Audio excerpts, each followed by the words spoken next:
Here we go again. The moon is not out. It was out yesterday. Somebody said the blood moon or red moon. I don't know. I don't know. But it was not going to come on, but something came to mind. Well, two things came to mind. Um, One of them is, and I just want to ask you guys too. So I've been since last year. Yeah, been giving a person to ride along with me. On my route.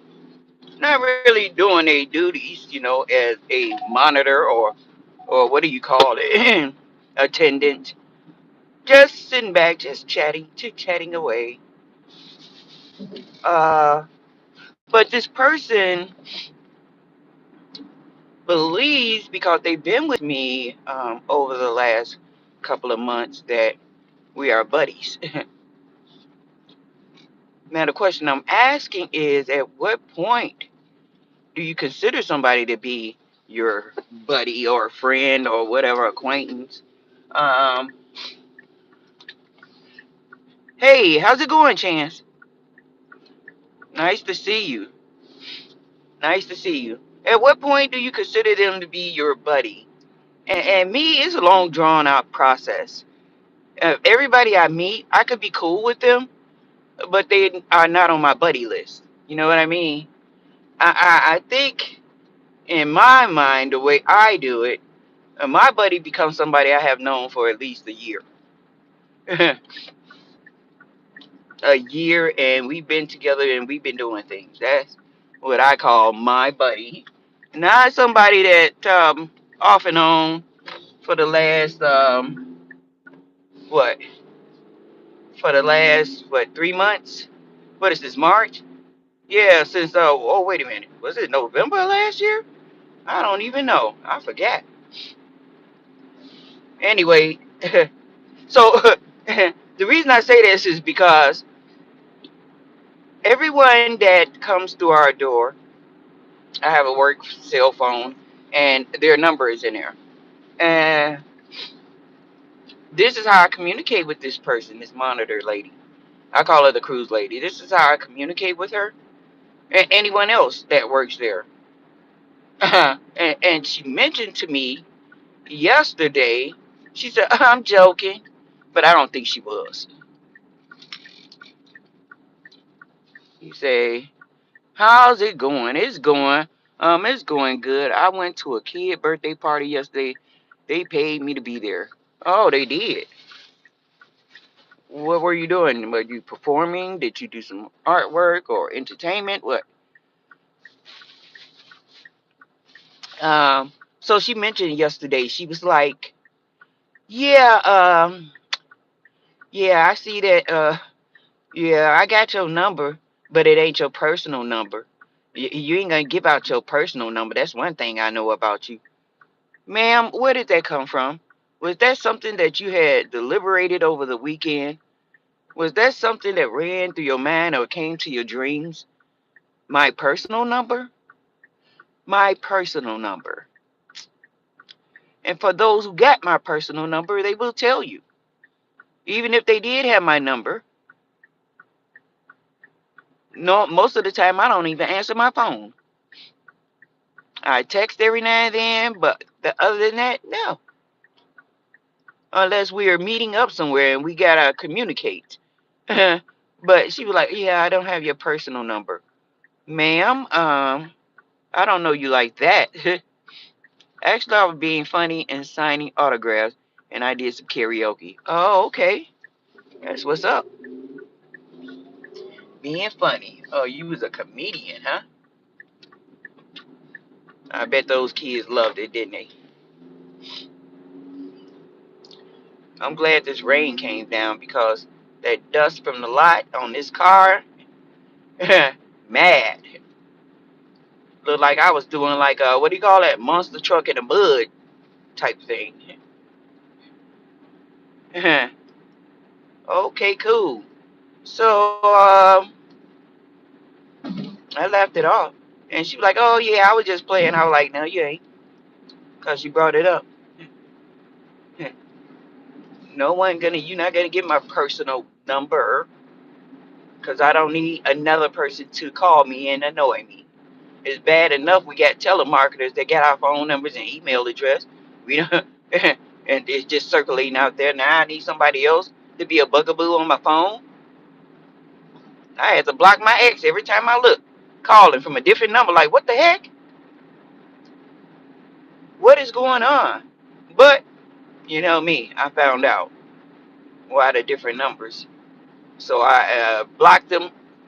What do you call it? Infinity. It was fun. Oh yeah, that's what's up. So that was the question. Like, at what point do you consider somebody to be your buddy? Because even my work niece, I have known her for years, but it wasn't until maybe a year or 2 years that we exchanged phone numbers. You know, why should I give you my phone number? What we gonna talk about? Hey, from Scotland. Hello, Chris. How are you? Welcome. Greetings. Thank you from Scotland. So the question was, at what point do you exchange phone numbers with someone? I mean, your personal. Like I said, if I don't want somebody to call me and they work there, I'm using the work cell number, the number that I used to communicate with you when you was getting hired. Like I said, I don't know what made her brought it up, but she did. And then another thing, if you're an adult, what is something you would share with a young person that you learned? As an adult, what would you share with a young person? Something that you've learned.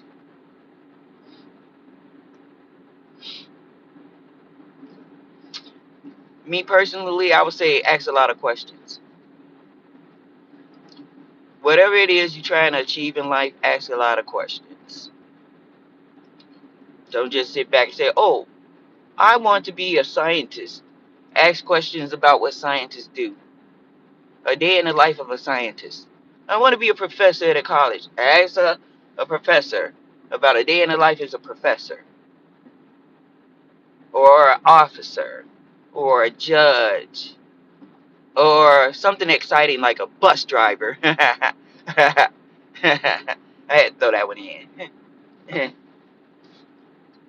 Had to throw that one in.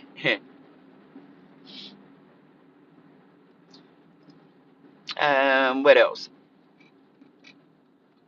Learn about finances. Although I know a kid on the bus asked me, will any of the stuff that they're learning in school now really benefit them in the future? Ugh, I said it depends. It depends. You know, everyone needs to know math because you got to add up your money. You got to count. Make sure you ain't being ripped off. You got to know those finances. Focus on accounting so you can balance that ledger.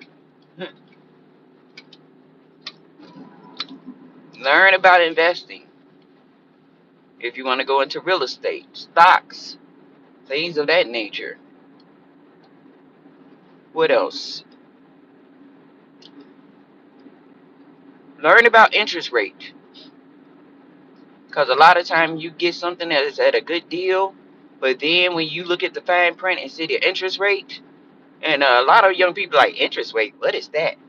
You know, because those are not things that they talk in home. You know, they don't talk about the parents handle everything, and they don't. A lot of them don't share that information with the kids. They just say, "Hey, I got this," and the kid is just sitting there like, "Okay," not knowing anything. Living will and trust. Learn about that. What else?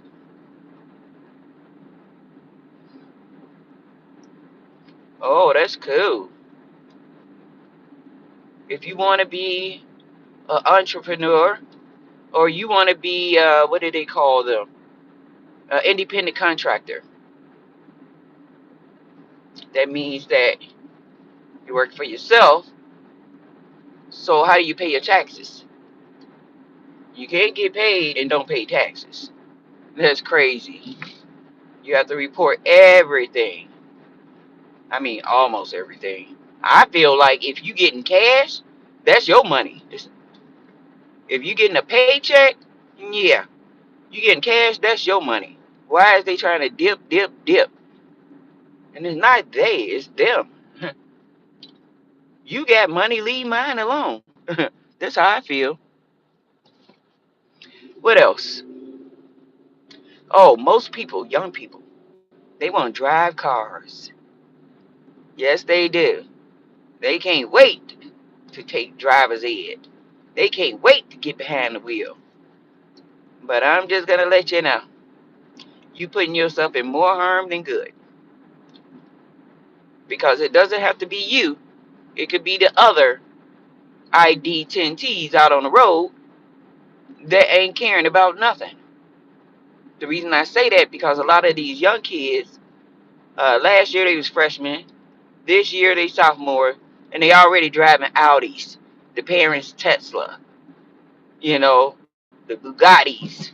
They already driving them, but guess what? They treating them like race cars. And it's mainly the boys. The girls just in it trying to attract the boys. Um, and you see them just doing this stupid stuff out here. The light has turned red, but they're not gonna stop. They're gonna blow right through it, and that's how a lot of the accidents occur. What else? Oh, along with that comes with auto. You got maintenance. You got insurance. You got insurance. You got your government, your local ordinance stickers and stuff you have to buy every year, and they not cheap. Auto insurance is not cheap. The younger you is, the more it costs. But health insurance, the younger you are, the less it costs. So figure that out. Investing if you're working, investing in your 401k, start young, and that way when you probably get in your 40s, who knows what you might have. It depends how much they compound. It depends how you play the game, rebalancing and so forth. These are some of the things that I would like to teach young people. What's a good age? I think start at 8 to give them some idea. But a person might be like, I want to be a marine biologist. What that got to do with anything? A lot. You could be a marine biologist, but if that doesn't pan out, what you gonna fall back on? You got to think about things that can benefit you both ways, whether you get it, do it, or not.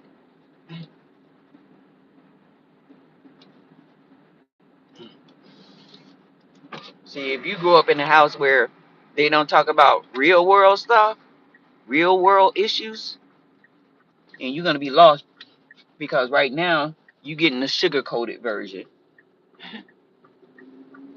and you getting to go to school. When you get older, then you go to college. When you get out of college, you get you a nice job.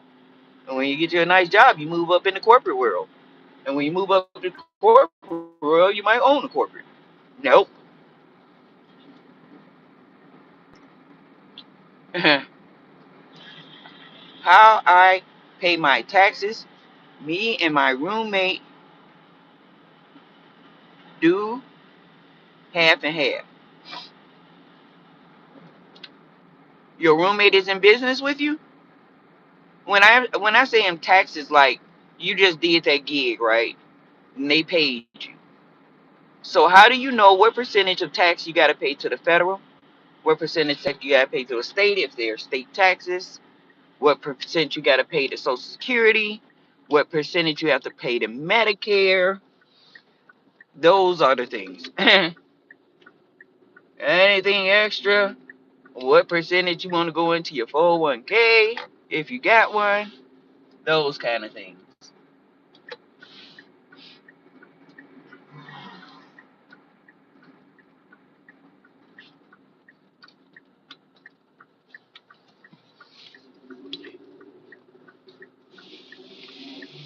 I'm almost there to dumpster world.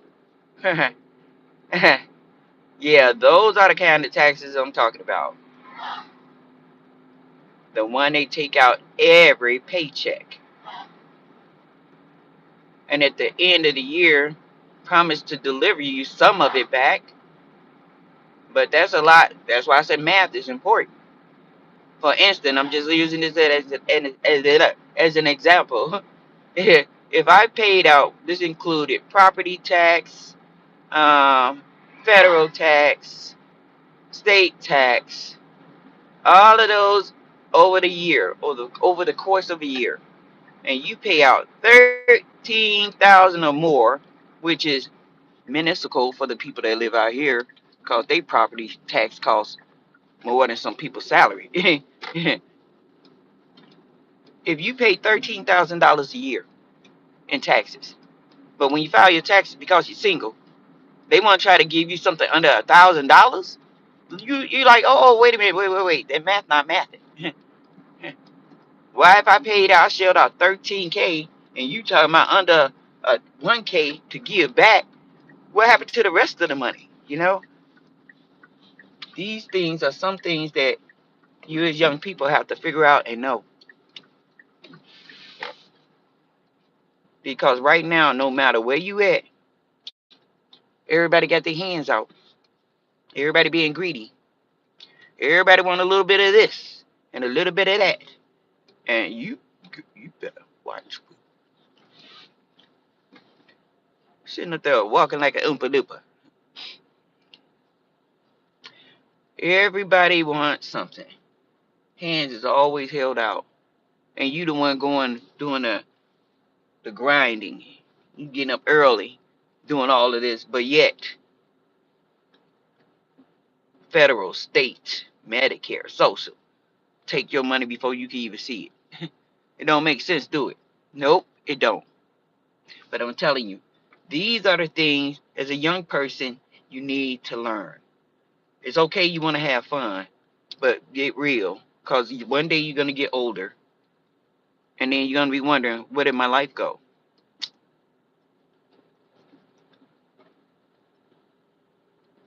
Oh, this time I'm going to pull in. Yes, sir. Pull in, baby.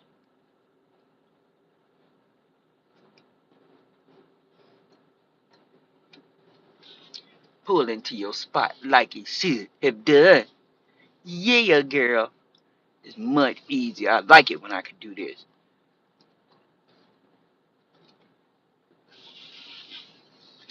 Yes, pull straight on in, baby cakes. And make sure you land up. Ooh, you more than land up. You over the land, baby. Let's try this again. Let's try this again. Alright. Okay.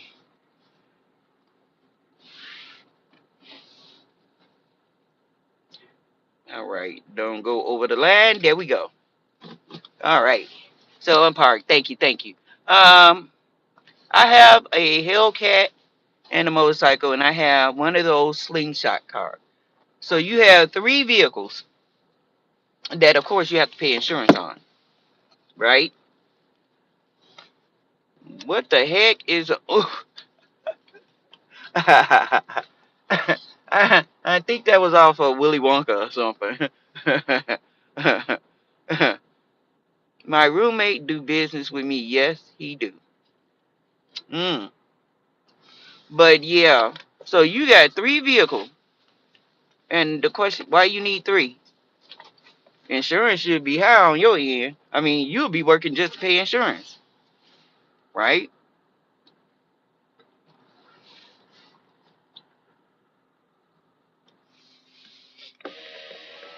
It's 37 degrees. Not bad. Ooh, water. Okay, check.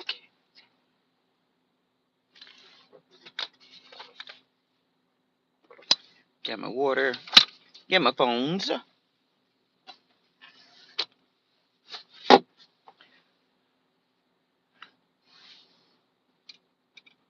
Uh,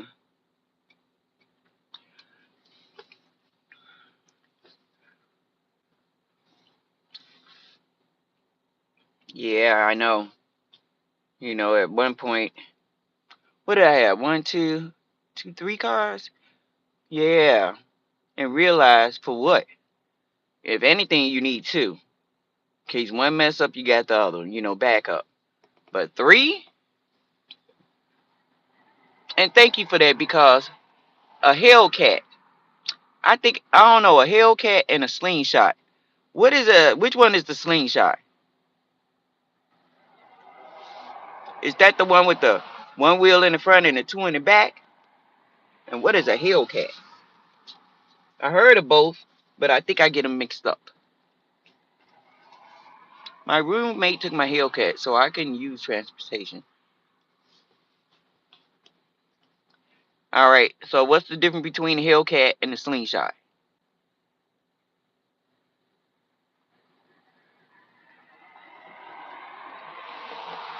Should I take my umbrella? I guess. You never know. This weather is changing drastically, from day to night, just like that.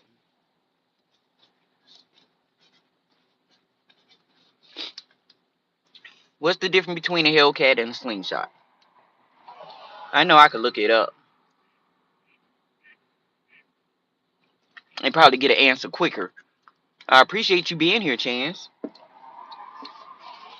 Brady Noon used to always be the first one in. Always. Uh, Let me see. Nope, not you. Yep, you. All right.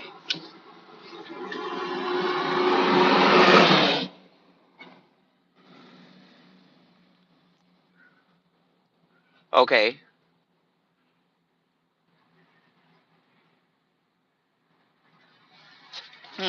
Let me. Okay. Let me see something. Let me see. Let me see. Okay. Wait a minute. Come on, puzzles. Puzzle. Hellcat.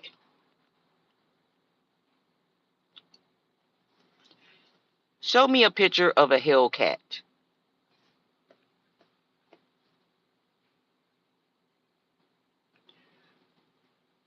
What the heck? I didn't ask about no Dodge Challenger. Search the web for a picture of a Hellcat.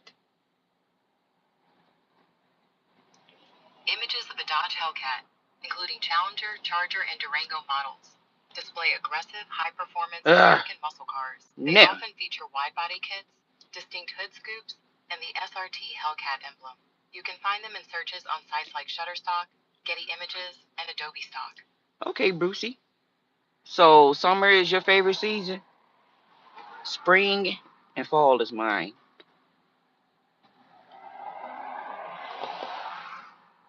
Hellcat, Hellcat.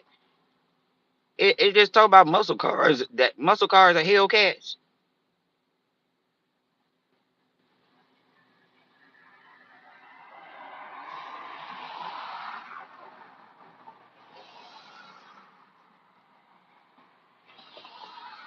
Oh, okay, gotcha. A Hellcat isn't always faster than a Lamborghini. Ah, is a Hellcat a V8 or a V12? They got powered by a supercharged 6.2-liter Hemi V8 engine, not a V12, producing well over 700 horsepower in its various performance models like the Challenger and Charger. Huh. How much is insurance for a 16-year-old with a Hellcat? often costing thousands of dollars annually, potentially 9K for full coverage. Uh-huh. It's a high risk vehicle. Hmm. Minimum coverage 2,800, 9,500 per year. Huh? And the Hellcat itself costs anywhere from 70 to 90K for 2023s. 60 to 80K older models, 2018 to 21, and can be found in the 40 to 60K range. Huh.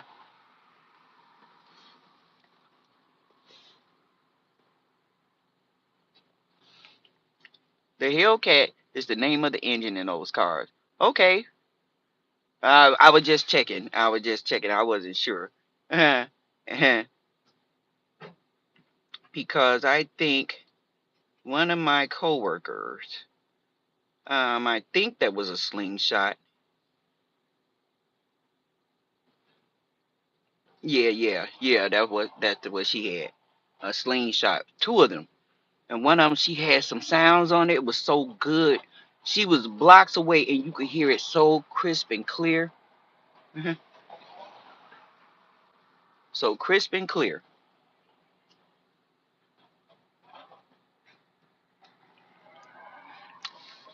Okay, thank you guys so much for being here.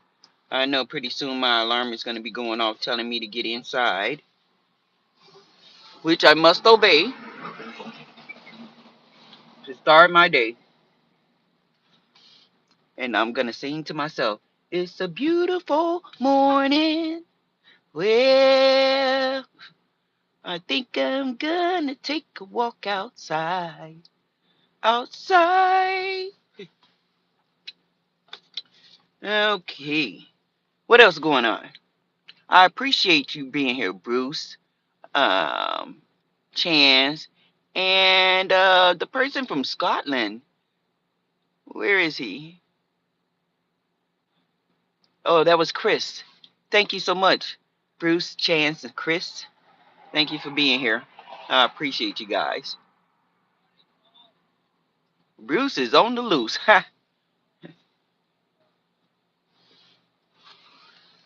but yeah, guys, starting day two.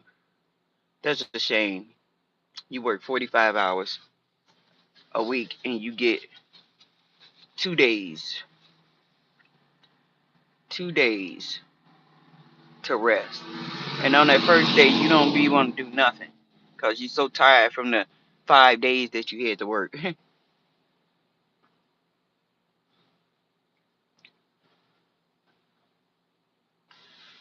Unless I was going somewhere. Huh. Then I wouldn't be tired. All right, there he goes, the buzzard. Again, thank you guys for being here. I appreciate you. You guys stay safe, stay loved, stay positive. But most of all, guys, stay woke. See you in the next chapter.